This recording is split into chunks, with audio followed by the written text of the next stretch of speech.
The congregation at the time had to be very careful how they conducted themselves.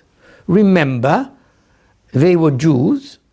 Jews had not been allowed in England since the expulsion in 1290.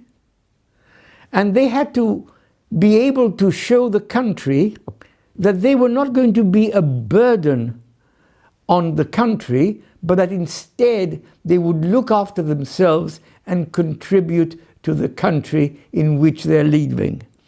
And as a result, over the last 300 years, as I often say from the pulpit, England has been good to the Jews, and the Jews have been good to England.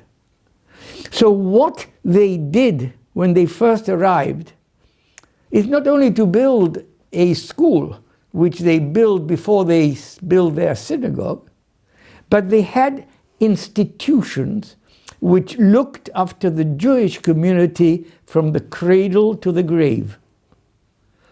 We had our own school.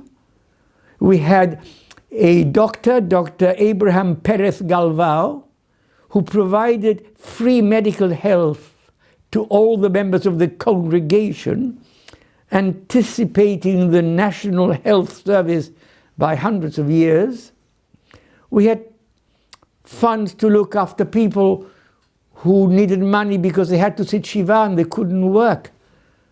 We had a committee which was called the Coals and Blanket Committee to give warmth to people in winter who couldn't afford to heat their homes. We had special committees of dowry to make sure that the girl who was getting married should have the basic wherewithal to provide a trousseau and contribute to the new home.